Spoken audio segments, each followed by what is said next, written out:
జగన్మోహన్ రెడ్డి గారి టూర్లు కానివ్వండి, పర్యటనలు కానివ్వండి, ఒక సంచలనంగా మారాయని చెప్పొచ్చు. అలాంటిది ఆయన టూర్ల తర్వాత కీలక పరిణామాలైతే చోటు చేసుకుంటున్నాయి. సో ఇప్పుడు చూసుకుంటే గనక ఆయన సొంత సామాజిక వర్గానికి చెందిన వాళ్ళే జగన్మోహన్ రెడ్డి గారికి యాంటీగా ఉన్నట్టు తెలుస్తుంది. మరి దీని గురించి డిస్కస్ చేయడానికి మనతో పాటు సీనియర్ జర్నలిస్ట్ డివి శ్రీనివాస్ గారు ఇప్పుడు మనతో ఉన్నారు.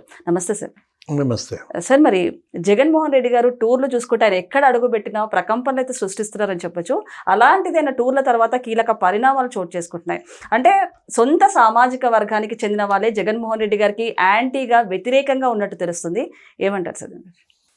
అంటే జగమంత కుటుంబం నాది, ఏకాకి జీవితం నాది. ఇవాళ జగన్మోహన్ రెడ్డి జీవితం ఏకాకి జీవితం అయిపోయిందా? తనేంటి అసలు ఎలా ప్రారంభమైంది ఆయన రాజకీయం, ఏ విధంగా అంతమవుతాం? ఇది ఒక కేస్ స్టడీ. భారత రాజకీయాల్లో నాయకుడు ఎలా ఉండకూడదు, ఎలా ఉండాలి, అది కనుక తీసుకుంటే, పార్టీ ఎలా ఉండకూడదు, ఎలా ఉండాలి అనేది తీసుకుంటే, వైఎస్ఆర్ కాంగ్రెస్ పార్టీ, జగన్మోహన్ రెడ్డి ఒక కేస్ స్టడీ అనమాట.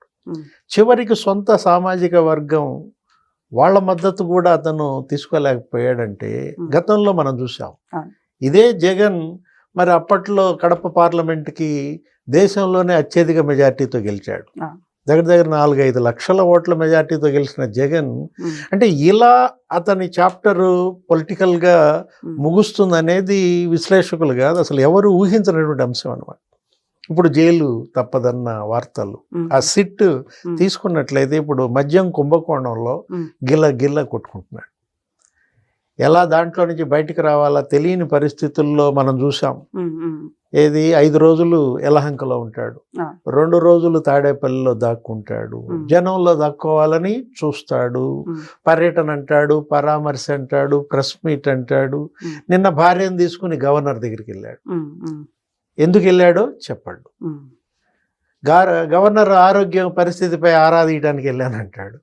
ఇప్పుడు నీ పార్టీ ఆరోగ్యం, నీ రాజకీయ జీవితం ఆరోగ్యం ఏ పరిస్థితుల్లో ఉన్నాయో జనానికి తెలుసు. సార్, ఇంకొకటి ఆయన నుదుటికి బొట్టు పెట్టుకొని కనబడుతున్నారు జగన్మోహన్ రెడ్డి గారు న్యూ లుక్ తోటి. ఏంటంటారంటే అరెస్ట్ అవుతున్నారనే భయంతో ఇలాంటి గెటప్లతో కనబడుతున్నారంటారా? అంటే ఇప్పుడు అతను గతంలో కూడా స్వరూపానంద ఆయన్ని ఇలాగే తీసుకుపోయి హరిద్వార్లో గంగలో ముంచాడు, హిందువుగా చేశానన్నాడు. అతని పాప నిజంగానే జనం హక్కున పెట్టుకున్నారు, మరి అందరూ ఓట్లు వేశారు. హిందువుల ఓట్లు కూడా వేస్తేనే జగన్ 151 సీట్లు వచ్చాయి. అప్పుడు అన్ని వర్గాల ఆమోదం పొందటం ఏంటి, ముఖ్యమంత్రి అయిన 5 ఏళ్లలో అన్ని వర్గాల్లో ద్వేషం పెంచుకోవటం ఏంటి? ఇప్పుడు ఈ కేసులో అరెస్ట్ అయినటువంటి వాళ్ళని తీసుకోండి, మీరు ఎక్కడో దాకా ఎందుకు? ఎవరు సిట్ ఇప్పుడు అరెస్ట్ చేసినటువంటి నిందితులందరూ కూడా వాళ్ళ సామాజిక వర్గం. కసిరెడ్డి రాజశేఖర్ రెడ్డి దగ్గర నుంచి మిథున్ రెడ్డి దాకా, మరి చెవిరెడ్డి భాస్కర్ రెడ్డి, లేకపోతే ధనుంజయ రెడ్డి, కృష్ణమోహన్ రెడ్డి. అంటే జగన్ ఇవాళ తన కోసం, తన యొక్క ఎదుగుదల కోసం, తన యొక్క డబ్బు దావాదిరి కోసం సామాజిక వర్గాన్ని బలి చేశాడు. ఎన్నికలకు ముందు ఆ సామాజిక వర్గం యొక్క ఆ రాజకీయ జీవితాలని నాశనం చేశాడు. అంటే ఇప్పుడు అతనికి ఏమని, ఆ ముఖ్యమంత్రిగా ఉన్న 5 ఏళ్లలో ఆయన సామాజిక వర్గానికి ఏదో దోషిపెట్టాడు, అబ్బో అసలు 1000 పోస్టులు ఆళ్ళకే ఇచ్చాడు. అంటే జగన్మోహన్ రెడ్డిని ఆ వర్గం ఆ విధంగా అతను ఏదో మేలు చేశాడు అన్నట్టుగా క్రియేట్ చేశారు. అంటే మేడిపండు పొట్ట విప్పి చూస్తే పురుగులు బయటపడ్డాయి. ఏది, అతను ఆ సామాజిక వర్గానికి ఏమీ చేయకపోగా నింద ఆ వర్గం మీద వేశాడు, వాళ్ళనే వేధించాడు. ఎక్కడో దాకా ఎందుకు, కోటంరెడ్డి శ్రీధర్ రెడ్డి అసలు అటు వాళ్ళ తాత దగ్గర, వాళ్ళ నాన్న దగ్గర, నీ దగ్గర 3 తరాలు సేవించాడు. రాజారెడ్డి, రాజశేఖర్ రెడ్డి, జగన్మోహన్ రెడ్డి. అలాంటి కోటంరెడ్డి శ్రీధర్ రెడ్డిని ఎంత అవమానించాడు. కనీసం అపాయింట్మెంట్ ఇవ్వకుండా ధనుంజయ రెడ్డి దగ్గర గంటలు పొద్దున 8 వస్తే రాత్రి 10 దాకా వెయిటింగ్. అది తట్టుకోలేక ఇక అతను రాజీనామా చేసి మరి తెలుగుదేశం పార్టీలో చేరాడు. మాగుంట శ్రీనివాసులు రెడ్డి అని ఆయన అటు ప్రకాశం జిల్లా, నెల్లూరు జిల్లా, 2 జిల్లాల్లో రాజకీయాన్ని శాసించే కుటుంబం.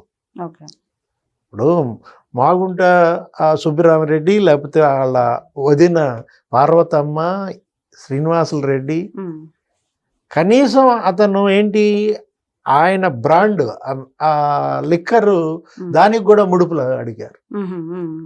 అసలు ఇక్కడ అమ్మటానికి వీలు లేదని శాసించారు. ఆయన వ్యాపారాన్ని బంద్ చేశారు. ఆ పార్టీలో ఎంపీగా ఉన్నాడు, లోక్సభ సభ్యుడు. అతను ఢిల్లీలో జగన్మోహన్ రెడ్డి పార్లమెంటుకి వెళ్తే మెట్లెక్కుతుంటే నమస్కారం పెడితే కనీసం ఆ నమస్కారానికి ప్రతి నమస్కారం చేయకుండా ముఖం తిప్పుకుని వెళ్ళిపోయాడు. అంత అవమానించాడు మాగుంట శ్రీనివాసులు రెడ్డిని. ఇప్పుడు ఏం చేశాడు? చక్కగా తెలుగుదేశంలో చేరాడు, ఎంపీగా గెలిచాడు. సరే, ఇప్పుడు జగన్మోహన్ రెడ్డి గారు చూసుకుంటే ఒక యాప్ అయితే క్రియేట్ చేశారు వైసీపీ నేతల కంటే. ఎవరెవరైతే తమల్ని అక్రమ అరెస్టు చేస్తున్నారో వాళ్ళందరి డేటాని కలెక్ట్ చేసుకొని మేము పవర్లోకి వచ్చాక వాళ్ళ తాట తీస్తామంటూ కూడా నాకు చెప్పడం జరిగింది. ఏమంటారు సార్? ఇన్ని అక్రమ కేసులు బయట పెడుతున్నా మళ్ళీ మేము అధికారంలోకి వస్తామనే ధీమాతో ఇవాళ జగన్మోహన్ రెడ్డి గారు చెప్తున్నారు. ఏ విధంగా చూడొచ్చు అంటారు? ఆ యాప్ లో కూడా రేపు పొద్దున ఆయన ఒక 10 రోజుల్లో ఇస్తానంటున్నాడు. ఆయన సామాజిక వర్గమే ముందు అప్లోడ్ చేసేటట్టున్నాయి.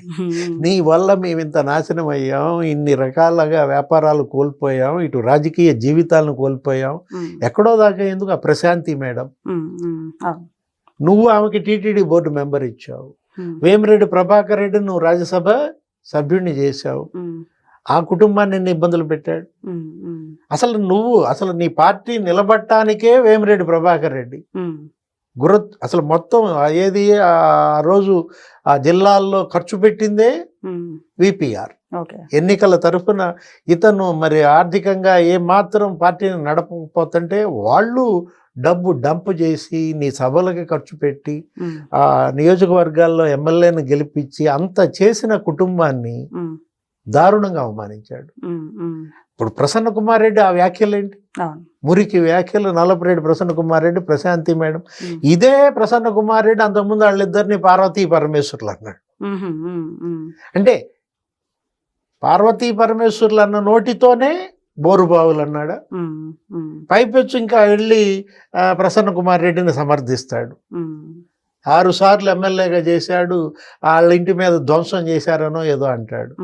అంటే జగన్మోహన్ రెడ్డి ఇవాళ సొంత సామాజిక వర్గంలోనే పట్టుకోల్పోయాడంటే ఇప్పుడు మేకపాటి చంద్రశేఖర్ రెడ్డి, మేకపాటి రాజమోహన్ రెడ్డి, మేకపాటి చంద్రశేఖర్ రెడ్డి అతని కోసం రాజీనామాలు చేశారు.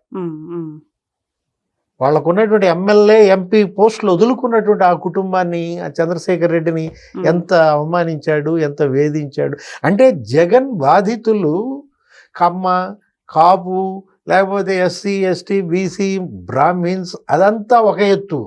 జగన్ బాధితులు సొంత సామాజిక వర్గం రెడ్లనే అతను ఎంత వేధించాడు, ఎంత హింసించాడు, బాధించాడు.